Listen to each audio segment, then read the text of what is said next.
Η ζωή δεν είναι άμμος που γλιστρά από τα δάχτυλά μας. Η ζωή είναι στιγμές, είναι έρωτας, είναι φως, είναι αγάπη. Το σήμερα δεν μπαίνει ενέχειρο για ένα αβέβαιο αύριο.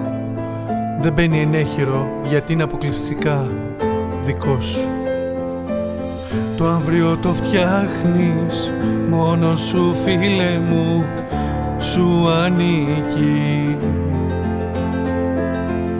Ζήσε ελεύθερος, ανεξάρτητος, πολέμησε για τη στιγμή. Ζήσε την με πάθος, λατρεία, γέλασε της, αγκάλιασε την. Ποτέ δεν ξέρεις αν είναι η πρώτη ή η τελευταία σου.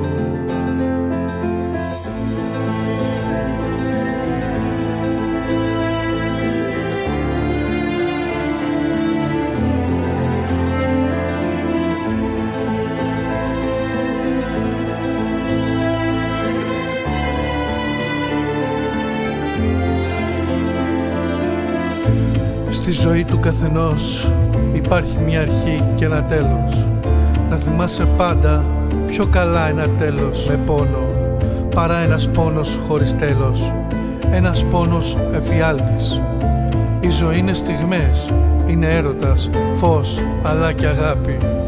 Κι όσο η ζωή σου θα γεμίζει φως, αγάπη και ελπίδα, τόσο η καρδιά σου θα πλημμυρίζει από καλοσύνη.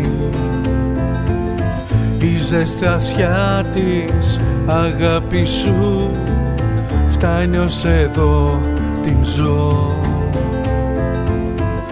Η καρδιά σου είναι πλάι-πλάι με τη δική μου καρδιά. Το αύριο το φτιάχνεις μόνος σου, φίλε μου, σου ανήκει.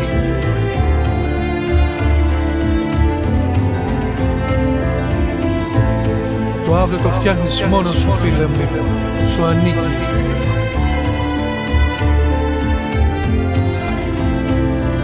Το αύριο το φτιάχνεις μόνος σου, φίλε μου, σου ανήκει.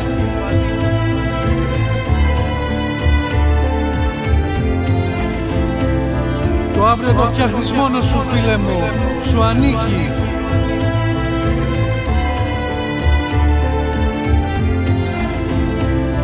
Το αύριο το φτιάχνεις μόνος σου, φίλε μου, σου ανήκει.